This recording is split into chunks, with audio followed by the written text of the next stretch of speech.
So here is the problem in front of you all. I hope the screen is visible.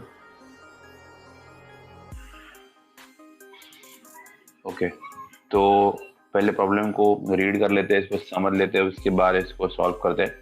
तो in the problem they given as for the following data given find assignment of workers to products so that overall profit is maximum. ठीक है, हम लोगों को workers को products assign करना है इस तरीके से कि कंपनी का प्रॉफिट जो मैक्सिमम रहे. Every worker works for 7 hours a day. The processing time in minute is given below. तो यहाँ पर जो है जो डेटा दिया है वो प्रोसेसिंग टाइम को रिप्रेजेंट करता है. 4 वर्कर है हमारे पास, अभी, ऋषभ, अभी, प्रीत. और मैन्युफैक्चर करने के लिए हमारे पास 4 प्रोडक्ट्स है, पेन, इंक, पेंसिल, इरेजर. हमको डिसाइड करना है कि कौन सा वाला वर्कर कौन सा वाला प्रोडक्ट को मैन्युफैक्चर करे सच दैट द कंपनी का प्रॉफिट जो मैक्सिमम पॉसिबल रहे. ये जो वेरिएबल दिए है वो है टाइम इन मिनट्स, यहाँ पर दिया हुआ है. जैसे कि अगर आपने अभी को पेन मैन्युफैक्चर करने का काम दिया तो वो 6 मिनट्स लेगा to manufacture 1 unit of pen. अगर आपने ऋषभ को पेन मैन्युफैक्चर करने का काम दिया तो वो 7 मिनट्स लेगा. अभी को अगर आपने इंक मैन्युफैक्चर करने का काम दिया तो वो 7 मिनट्स लेगा, एंड सो ऑन. सारे वर्कर्स का सारे प्रोडक्ट्स के लिए मैन्युफैक्चरिंग टाइम दिया हुआ है. और जो लास्ट जो रो है वो है प्रॉफिट पर यूनिट का डेटा, यानी जो 4 प्रोडक्ट्स है उनके ऊपर कंपनी को कितना प्रॉफिट होगा पर यूनिट उसका डिटेल दिया हुआ है. पेन के ऊपर company 3 rupees per unit earn करती है, इंक के लिए 2 रुपीज पर यूनिट अर्न करती है, एंड सो ऑन. ठीक है, तो हम लोगों को ये प्रोडक्ट्स असाइन करना है to the workers in such a way that the profit is maximum possible. Fine. तो as we always check for the basic condition before we start solving the problem. तो यहाँ पर भी हम लोग बेसिक कंडीशन चेक करेंगे, लेकिन basic condition check करने के लिए पहले तो हमारे पास सॉल्व करने के लिए मैट्रिक्स होना चाहिए. ठीक है, पे आउट मैट्रिक्स होना चाहिए. ये जो हमारे सामने यहाँ पे टेबल दिया है, this is not actually the pay out matrix. हम लोगों को कंपनी का प्रॉफिट वर्कआउट करना है, मैक्सिमम प्रॉफिट वर्कआउट करना है. उसके लिए हम लोगों को प्रॉफिट मैट्रिक्स बनाना पड़ेगा. ये तो सिर्फ डिटेल्स दिए हुए हम लोगों को मैन्युफैक्चरिंग टाइम के रिगार्डिंग, तो इसको लेकर के हम लोग सॉल्व नहीं कर सकेंगे. We will have to build a profit matrix. उसके लिए कुछ वर्किंग वगैरह करना पड़ेगा, और उसके बाद हम लोग सम को आगे सॉल्व कर पाएंगे by checking the basic conditions and the steps there on. तो अभी स्टार्ट करते हैं इसको सॉल्व करने का.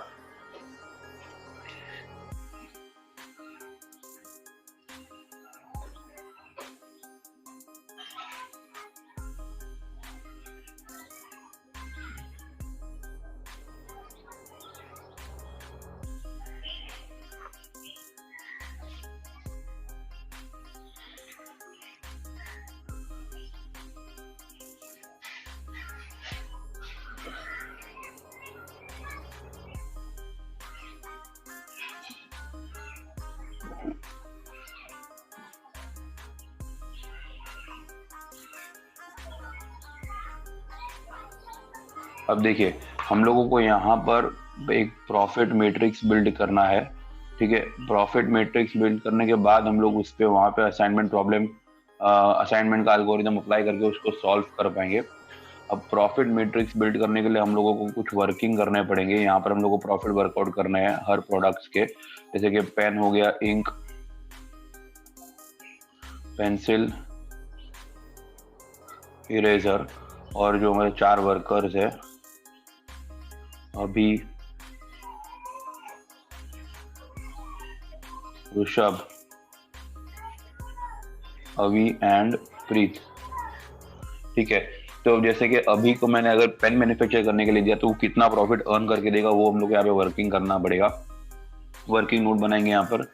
अब उसके अंदर सबसे पहले तो हम लोग ये पता कर लेंगे कि हमारे पास एक दिन में टोटल कितने मिनट्स है, क्योंकि यहाँ पर जो मैन्युफैक्चरिंग टाइम दिया वो मिनट्स में दिया हुआ है.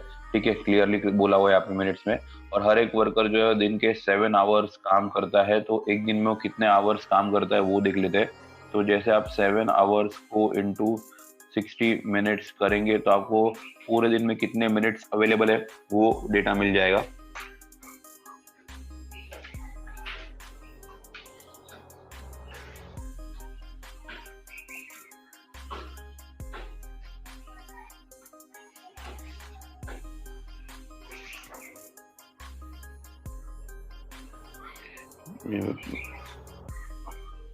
लैपटॉप हैंग हो गया है।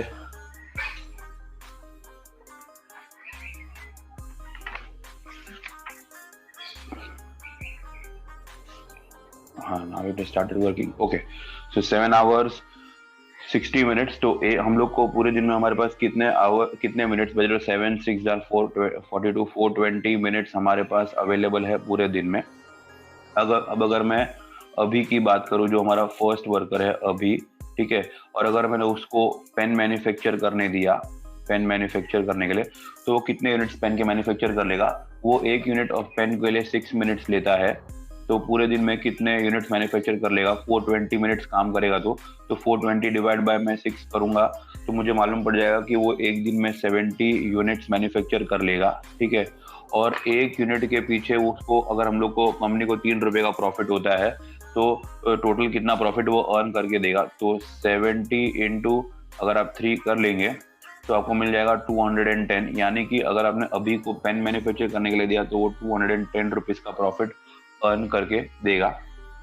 सिमिलरली अगर आपने उसको पेन के बजाय इंक मैन्युफैक्चर करने का काम दिया, ठीक है, तो इंक मैन्युफैक्चर करने के लिए वो 10 मिनट्स लेता है 1 यूनिट के लिए। तो 420 मिनट्स अगर पूरे दिन में काम करता है और 1 यूनिट के लिए 10 मिनट लेता है, तो पूरे दिन में वो 42 यूनिट्स मैन्युफैक्चर कर सकता है, ठीक है। और प्रॉफिट की अगर बात करें तो 1 यूनिट के पीछे 2 रुपए का प्रॉफिट होता है। तो 42 यूनिट्स है तो 2 रुपए के हिसाब से वो कितना प्रॉफिट अर्न करके देगा हम लोगों को? 84 रुपीज का प्रॉफिट अर्न करके देगा।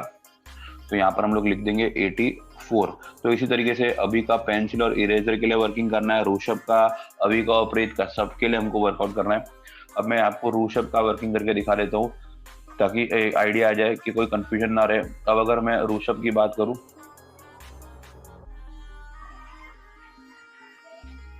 ठीक है, तो यहाँ पर मान लो अगर उसको मैंने पेंसिल मैन्युफैक्चर करने के लिए दिया है, पेंसिल, तो पेंसिल के लिए वो 14 मिनट्स लेता है। तो टाइम तो पूरे दिन में सबके पास 420 मिनट्स ही रहने वाला है। तो पूरे दिन में अगर 420 मिनट काम करता है और 1 यूनिट के लिए वो 14 मिनट्स लेता है, तो मतलब वो कितने यूनिट्स मैन्युफैक्चर कर पाएगा? कैलकुलेटर पे आपको कैलकुलेट कर लेना है। 420 divide by 14, so he will be able to manufacture 30 units, ठीक है। प्रॉफिट देख लेते हैं। पेंसिल के 1 यूनिट के बजाय 4 रुपए का प्रॉफिट होता है, तो 30 यूनिट्स का 4 रुपए के हिसाब से कितना प्रॉफिट हो जाएगा? तो 30 इंटू 4 करेंगे तो 120 रुपीज का प्रॉफिट हो जाएगा, ठीक है। तो यहाँ पर हम लोग लिख देंगे ऋषभ का पेंसिल के सामने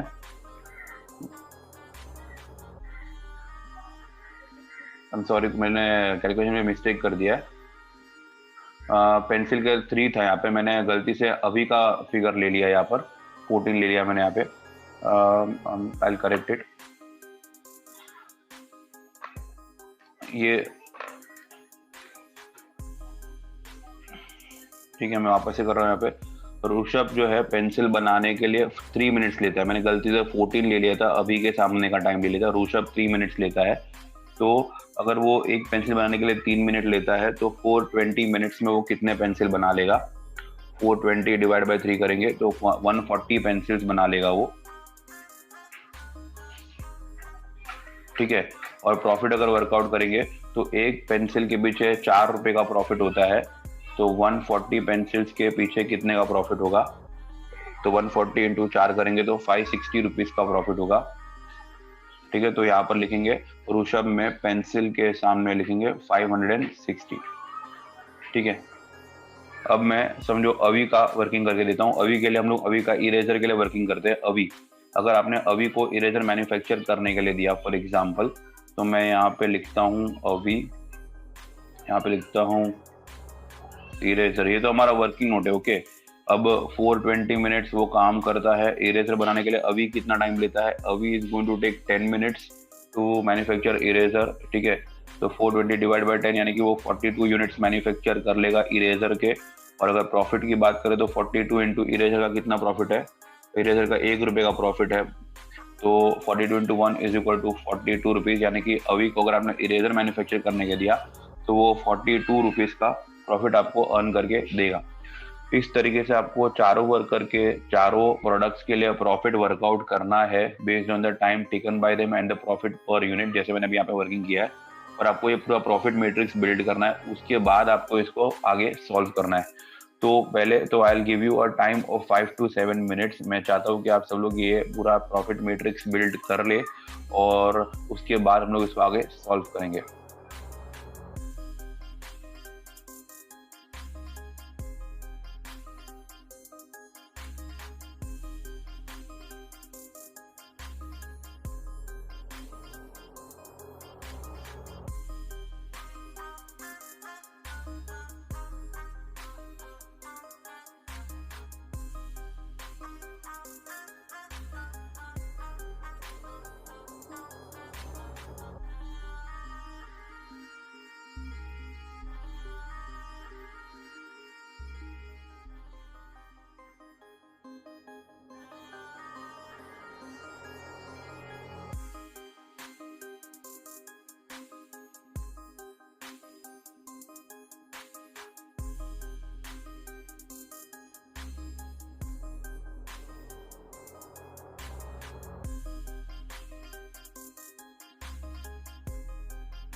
मैंने यहाँ पे सारे प्रॉफिट के फिगर्स लिख लिए। जो जिन्होंने भी फिगर्स वर्कआउट किए हैं वो लोग अपने आंसर्स यहाँ पे क्रॉस वेरीफाई कर सकते हैं, चेक कर सकते हैं कि उनका आंसर सही है गलत है। सही है तो अच्छी बात है, अगर गलत है तो देख लो कि कहाँ पर गलती हुआ है, so that you can avoid such mistakes in future.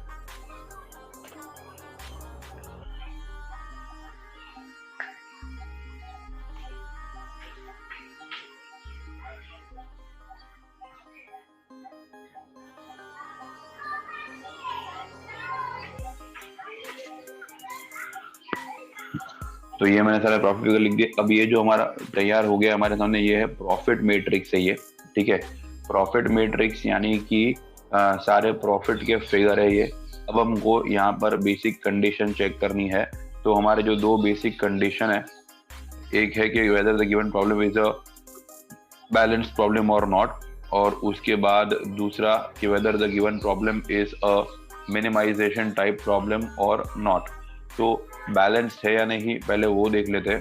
तो उसके लिए हम लोग देखेंगे तो it is clearly visible that there are 4 workers and there are 4 products to be manufactured. तो इससे क्लियरली पता चल जाता है कि ये एक बैलेंस्ड प्रॉब्लम है, ठीक है। नंबर ऑफ रोज और नंबर ऑफ कॉलम्स भी आप कंपेयर करके देख सकते हैं। 4 रो है, 4 कॉलम है, it is a proper 4x4 matrix and hence it is a balanced problem. अब नेक्स्ट जो बेसिक कंडीशन है वो ये कि whether the given problem is a minimisation type problem और नॉट। तो यहाँ पर जो प्रॉब्लम है वो मिनिमाइजेशन टाइप प्रॉब्लम नहीं है, क्योंकि जो प्रॉफिट है, जो यहाँ पे फिगर जो दिए वो प्रॉफिट है, and profit we always want to keep maximum possible, and hence it is not a minimisation type problem, it is a maximisation type problem. तो दूसरा वाला जो कंडीशन है वो सेटिस्फाई नहीं हो पा रहा है। तो पहले हम लोगों को इसको कन्वर्ट करना पड़ेगा into a minimization type problem by doing an extra step of regret matrix, जो कि हमने पिछली बार भी किया था, लास्ट लेक्चर में हमने किया था regret matrix। और इसमें क्या करना होता है हम लोगों, ये स्टेप हम लोग कब करते हैं, जब हमारे सामने एक मैक्सिमाइजेशन टाइप वाला प्रॉब्लम आ जाता है, तब हम लोग इसको मिनिमाइजेशन टाइप में कन्वर्ट करने के लिए करते हैं। अब उसके लिए क्या करना होता है, पूरे मैट्रिक्स में से हम लोग सबसे हाईएस्ट वेरिएबल जो है उसको चूज कर लेते हैं। तो यहाँ पे से हाईएस्ट वेरिएबल कौन सा है, ये 560 इज द हाईएस्ट वेरिएबल। फिर क्या करना होता है, 560 में से सारे वेरिएबल्स को सब्ट्रैक्ट करके आपको एक रिड्यूस्ड मैट्रिक्स मिलता है, जिसको हम लोग एक मिनिमाइजेशन टाइप मैट्रिक्स बोलते हैं। तो हम लोग अभी वही करने वाले हैं।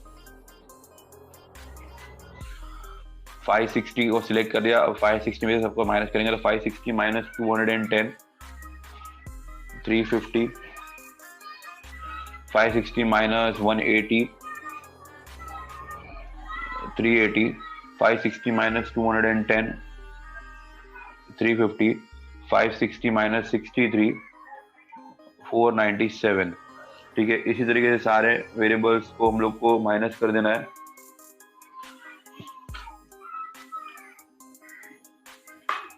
560 minus 84 476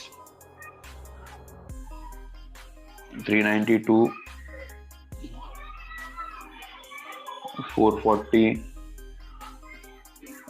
476 440 0 392 448। ये जो एडिशन सब्ट्रैक्शन है इसमें गलती नहीं होना चाहिए, ध्यान से करना है ये कैलकुलेटर का इस्तेमाल करके, क्योंकि कोई भी वेरिएबल अगर गलत आपका हो गया तो it might result into an incorrect solution. आप इटरेशन पे इटरेशन करते जाओगे और आपको ऑप्टिमम सॉल्यूशन मिलेगा नहीं, टाइम वेस्ट हो जाएगा, ठीक है। तो ये हमने रिग्रेट मैट्रिक्स कर लिया और अब हमारे पास एक मिनिमाइजेशन टाइप मैट्रिक्स आ गया है जो कि ऑलरेडी बैलेंस्ड तो था ही, यानी कि now we can solve this problem further as an ordinary problem, ठीक है। तो सबसे पहले हम लोग उसके बाद क्या करते हैं, रो मिनिमम करते हैं, ठीक है। तो रो मिनिमम करने के लिए वी नो रो मिनिमम करने का पर्पस क्या है कि हमको हर रो में एटलीस्ट एक जीरो चाहिए। तो हम लोग रो मिनिमम करने के लिए क्या करते हैं, रो वाइज जाते हैं, मिनिमम वैल्यू सिलेक्ट करते हैं और सारे नंबर में से उसको सब्ट्रैक्ट करते हैं। तो फर्स्ट वाले रो में मिनिमम वैल्यू है 350, तो सब उस रो के सारे वैल्यू में से 350 सब्ट्रैक्ट कर देंगे, तो 350 माइनस 350 0, 476 माइनस 350 126, 90 175। दूसरे रो में मिनिमम वैल्यू तो 0 ही है पहले से, तो सारे वैल्यू सेम टू सेम आ जाएंगे, क्योंकि सब में से आप 0 माइनस करेंगे तो वो चेंज नहीं होने वाले हैं। फिर थर्ड रो में मिनिमम वैल्यू क्या है, 350 है, ठीक है। सब में से 350 माइनस कर दीजिए आप, 350 माइनस 350 0, 90 42 168। फिर लास्ट रो में मिनिमम वैल्यू क्या है, 448 है, तो सब में से 448 माइनस कर देंगे, यहाँ पर आ जाएगा 49 28 0 84।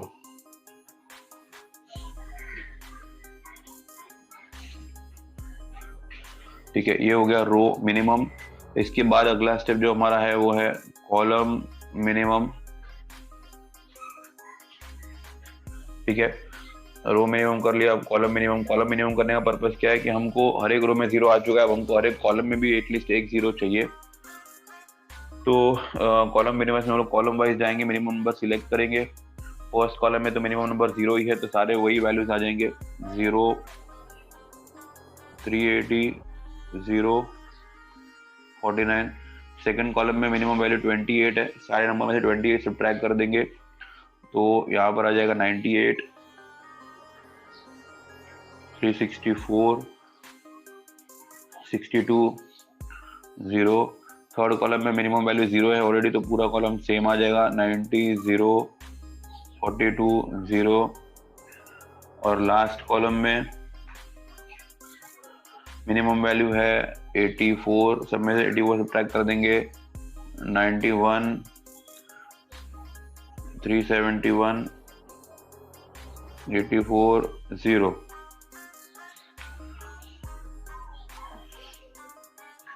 हो गया। अब now that we have at least 1 0 in every row and every column, हम लोग ऑप्टिमलिटी टेस्ट करने की कोशिश करेंगे। We will try whether this matrix is optimum और नॉट बाय ड्राइंग लाइंस। ठीक है, लाइंस ड्रॉ करके देखते हैं क्या हमको मिनिमम नंबर ऑफ लाइंस चाहिए, और हमको मिनिमम जो है कितने लाइंस चाहिए, 4 लाइंस चाहिए, क्योंकि 4x4 का मैट्रिक्स है। तो पहली लाइन कहाँ पे बनाएंगे, फर्स्ट लाइन हम लोग लास्ट रो में बनाएंगे, क्योंकि वहाँ पे एक साथ 3 जीरोस कैंसिल हो रहे हैं। उसके बाद दूसरी लाइन हम लोग पहली कॉलम में बनाएंगे, जहाँ पे एक साथ 2 जीरोस कैंसिल हो रहे हैं। फिर एक 0 यहाँ पर बचा है, तो इसके लिए एक लाइन बना देंगे, सो दैट ये भी एक 0 कैंसिल हो जाए। तो फाइनली हमने सारे जीरोस कैंसिल कर दिए हैं। हमको टोटल 4 लाइन्स चाहिए थे, बट हमको सिर्फ 1 2 3 ही लाइन मिले, so m is not equal to n, therefore it is not an optimum solution. ठीक है, तो हमको रीइटरेट करना पड़ेगा। जब भी हमको ऑप्टिमम सॉल्यूशन नहीं मिलता है तो हमको रीइटरेट करना पड़ता है, नया मैट्रिक्स बनाना पड़ता है, तब तक जब तक हमको ऑप्टिमम सॉल्यूशन नहीं मिल जाता।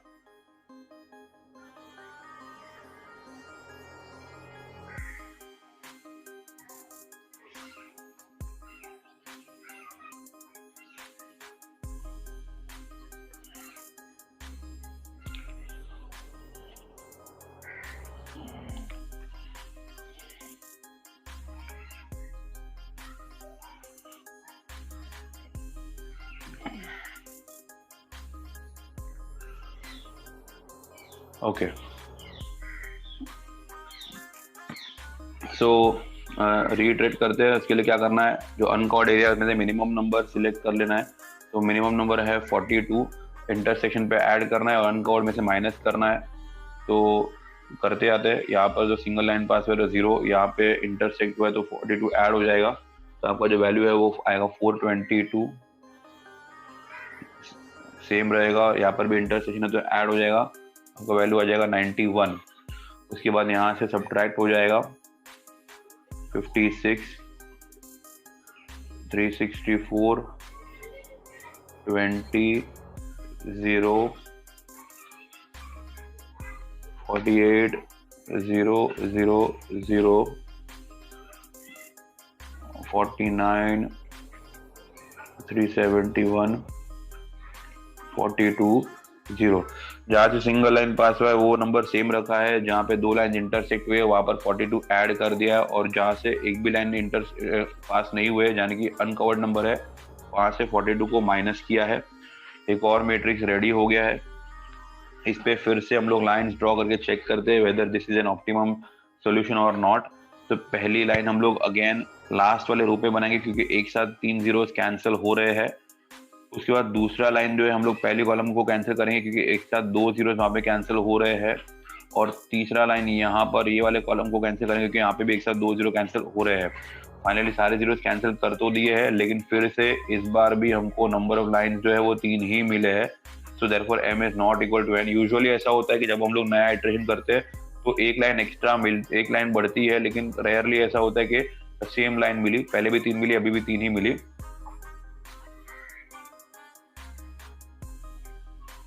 ठीक है, तो हमको फिर से कोई चॉइस नहीं हमारे पास, हमको ये रीइटरेट करना ही पड़ेगा तब तक जब तक हमको ऑप्टिमम सॉल्यूशन नहीं मिल जाता।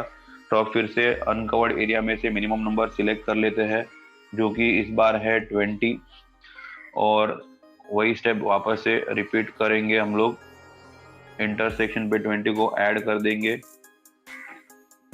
अनकवर्ड में से माइनस कर देंगे,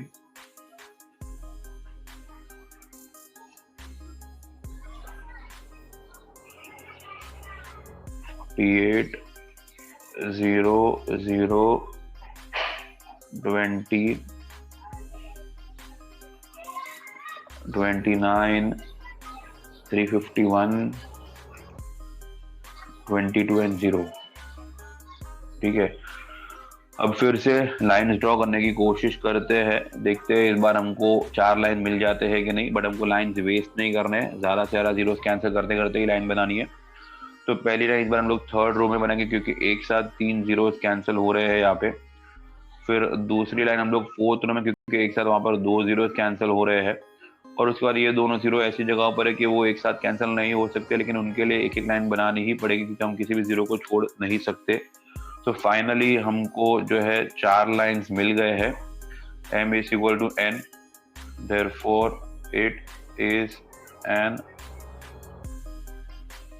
ऑप्टिमम सॉल्यूशन। ठीक है, तो 4 लाइन मिल चुके हैं, ऑप्टिमम सॉल्यूशन मिल चुका है। और जैसे हम लोगों को ऑप्टिमम सॉल्यूशन मिलता है हम लोग उसको वापस से लिख लेते हैं असाइनमेंट करने के लिए, क्योंकि असाइनमेंट करने के लिए हमने इतनी मेहनत करी है।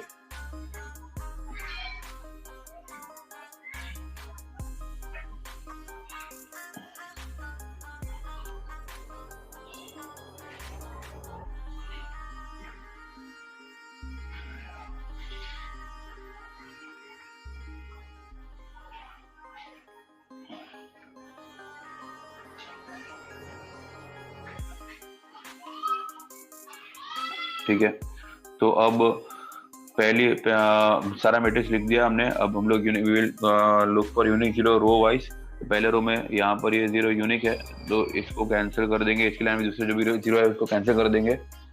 उसके बाद दूसरे रो में गए तो यहाँ पर ये जीरो यूनिक है तो उसके लाइन में जो भी और कोई जीरो है वो कैंसिल हो जाएगा। तो थर्ड रो में ये जीरो यूनिक हो जाता है अपने आप, उसके लाइन में ये जीरो कैंसिल हो जाएगा, तो फोर्थ में ये यूनिक हो गया।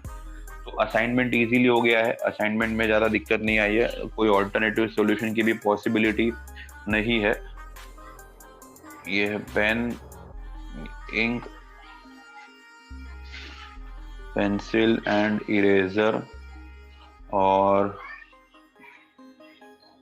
अभी ऋषभ, अभी एंड प्रीत। तो असाइनमेंट यहाँ पे कर दिया, बस अब टैबुलेट करना बाकी है, जो कि मैं चाहता हूँ कि आप लोग खुद से कर ले और मेरे को टोटल आंसर बताएंगे कि इसका टोटल प्रॉफिट कितना हो रहा है। जो टोटल आंसर है, फिगर जो है प्रॉफिट का, वो आपको यहाँ से लेना है। जो प्रॉफिट मैट्रिक्स जो है यहाँ से इस वाले में से लेना है आपको, ना कि रिग्रेट मैट्रिक्स से लेना है, प्रॉफिट मैट्रिक्स से लेना है आपको। ठीक है, तो पूरा सोल्यूशन आपके सामने है, सिर्फ टैबुलेट करना बाकी है। आई होप आप लोग को ये सोल्यूशन भी समझ में आ गया होगा।